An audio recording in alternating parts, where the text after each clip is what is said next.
Alors, pendant une période assez limitée, la phase britannique, c'est ce qu'ils appellent les 100 jours, qui va du 8 août au 11 novembre. L'art militaire britannique est à son sommet durant ces 100 jours. Et effectivement, vous avez 5 armées britanniques qui fonctionnent, qui multiplient les offensives, comme vont le faire les 9 armées françaises et l'armée américaine le long du front. Ils sont sur le même schéma.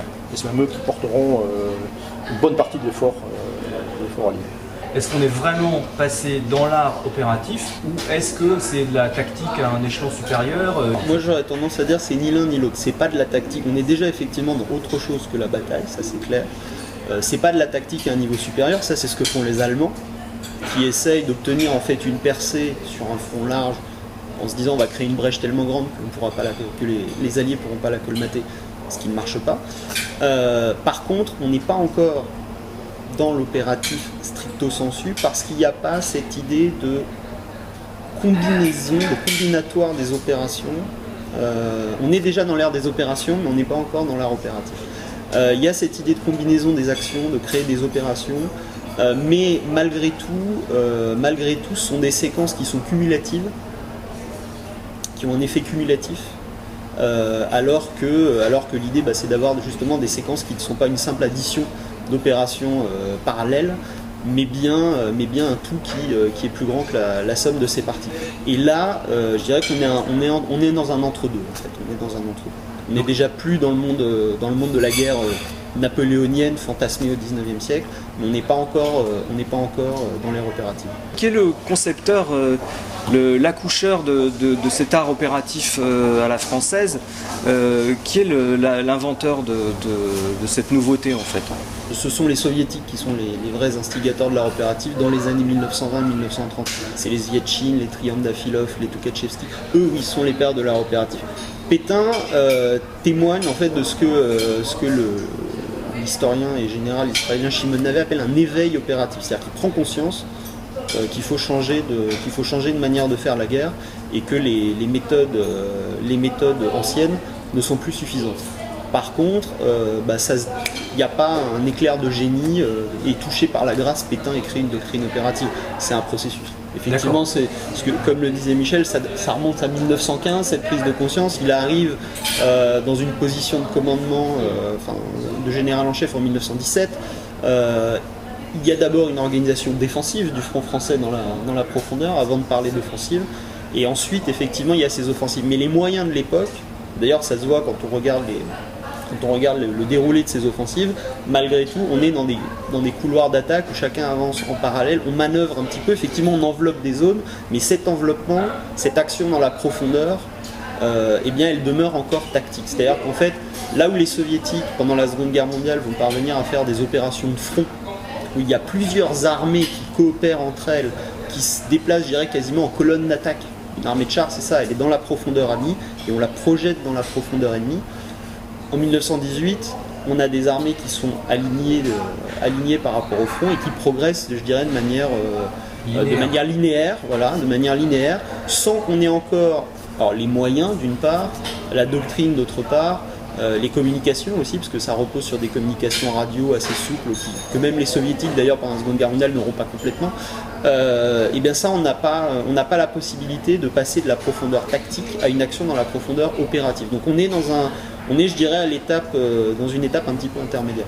On peut obtenir des résultats sans opératif. Je veux dire, les Américains en 44-45, ils appliquent grosso modo, de manière modernisée, mais l'US Army de 1944, elle a adopté de facto la doctrine française de 1918, sur laquelle elle a continué à travailler, mais dans laquelle elle a ajouté des éléments, typiquement sur la percée de Normandie en 1944 sera la 3e armée de Patton, qui peuvent justement exploiter dans la profondeur. Ça, en 1918, on n'en a pas les moyens. Les chars ne sont pas techniquement capables d'évoluer dans la profondeur, l'infanterie n'est pas mécanisée, on commence à la transporter en camion, mais c'est du transport logistique. L'aviation n'a pas l'autonomie nécessaire, donc on reste, je dirais, dans une profondeur qui est réduite, et donc de facto, on a une succession de batailles d'armées, quelque part, qu'on va additionner, là où, pour être dans l'opératif, il faudrait les multiplier. Il faudrait que l'effet soit démultiplié. Est-ce que Michel est d'accord avec ce schéma?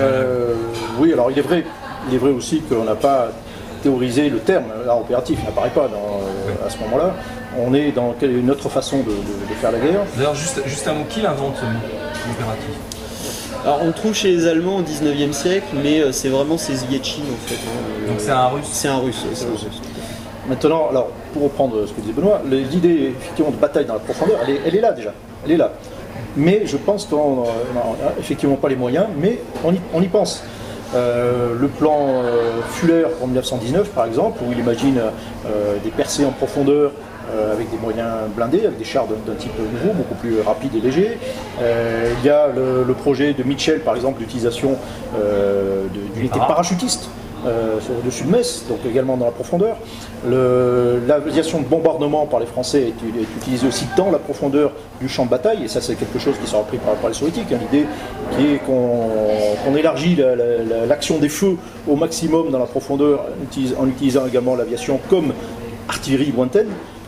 C'est également dans l'air. Les unités blindées françaises sont à deux doigts de devenir des divisions blindées autonomes.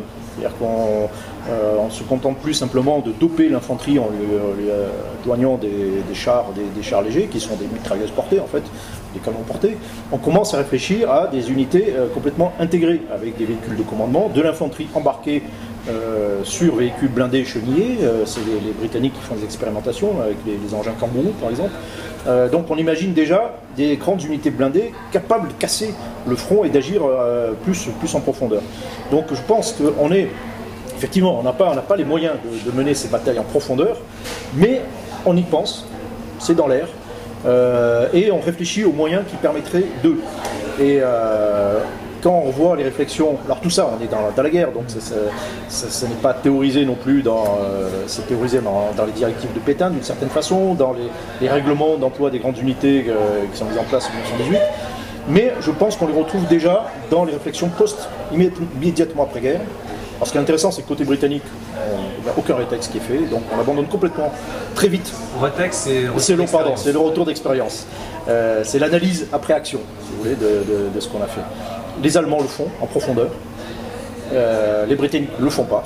Il faudra attendre les années 30 pour qu'ils analysent la Première Guerre mondiale, vraiment en profondeur, mais les Français le font. Et le font on l'oublie souvent, dès 1919, dès 1920, il y a des réflexions extrêmement riches à ce moment-là. Il y a la mise en place d'un manuel d'emploi des grandes unités en 1921 qui théorise un peu tout ça et qui, à mon avis, inspire tout ça, ces réflexions. Le front français inspire grandement, je pense, les soviétiques. La manière dont les Français, je pense dans les années 30, dans l'entre-deux-guerres, il y a deux écoles opératives. Il y a l'école française et l'école soviétique. Le malheur de l'école française, c'est qu'elle va disparaître aussi en 1900. Elle va échouer spectaculairement en 1940. Donc elle va partir un petit peu dans les oubliettes de l'histoire, là où les soviétiques, eux, vont réussir et vont dominer également dans le champ des idées. Il y a une troisième école opérative dans l'entre-deux-guerres, ou proto-opérative, c'est l'école américaine. L'US Army tire beaucoup d'enseignements de son contact avec les Français et travaille sur la question. Et l'essentiel de la doctrine américaine de 44-45, en fait, il commence à y travailler dans les années 20 et 30. Alors ils n'ont pas du tout les moyens de la tester, parce qu'ils ont une armée qui est devenue toute petite. Mais il y a aussi cette école-là qui existe et qu'il ne faut pas oublier, parce qu'elle joue quand même un rôle important. Mais cela dit, sur les Français, pendant l'entre-deux-guerres, le bémol que je mettrais finalement, c'est que il n'y a pas l'actualisation, notamment l'actualisation défensive, est pas du tout suffisante pour faire face au renouveau des moyens offensifs allemands et à la mécanisation d'une partie de l'armée allemande qui leur permet justement en mai 1940 de réussir cette percée qu'ils n'avaient pas pu faire en 1918. Et là, il y a une espèce d'effondrement systémique de l'armée française qui montre que quelque part, il y a quand même eu une réflexion qui n'a pas été menée jusqu'à son terme. Je suis d'accord, juste un point. Oui, alors effectivement, ce qui est intéressant en 1940, c'est qu'on se retrouve dans une situation qui est assez proche finalement de 17-18, où on a des Allemands qui reprennent essentiellement leur méthode de 1918, la méthode d'assaut, des divisions d'assaut, avec la recherche d'un chaos, mais avec des moyens supplémentaires, mécanisés, transmission, etc. Et donc effectivement, du côté allemand, on reste dans le même schéma. Côté français, on reste dans le même schéma. La différence aussi, Le problème, c'est que cet art de la guerre qui se dessine en 1918, c'est un art qui est assez complexe à mettre en place. Il faut coordonner des moyens, c'est tout un travail d'état-major qui est assez complexe. Il faut coordonner des moyens, des armes différentes, et ça nécessite des compétences qui disparaissent. C'est-à-dire que la doctrine, non seulement la doctrine française, après une période effectivement de réflexion dans les années 20 qui est très intéressante, qui est brillante, mais qui effectivement se rigidifie par la suite, ne serait-ce d'ailleurs parce que ce sont les mêmes hommes qui commandaient en 1918 qui restent, qui sont jeunes à ce moment-là, qui restent longtemps aux affaires et qui se renouvellent assez peu. Donc dans les années 30, il y a une rigidification effectivement de la pensée française, et puis surtout les compétences qui seraient nécessaires pour mettre en œuvre cette doctrine ont disparu. L'armée française de 1940 n'est plus l'armée française de 1918.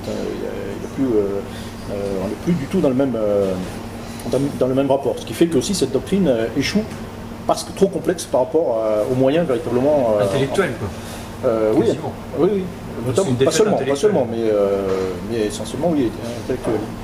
La défaite de 40, c'est une défaite intellectuelle aussi, comme disait Marc Locke.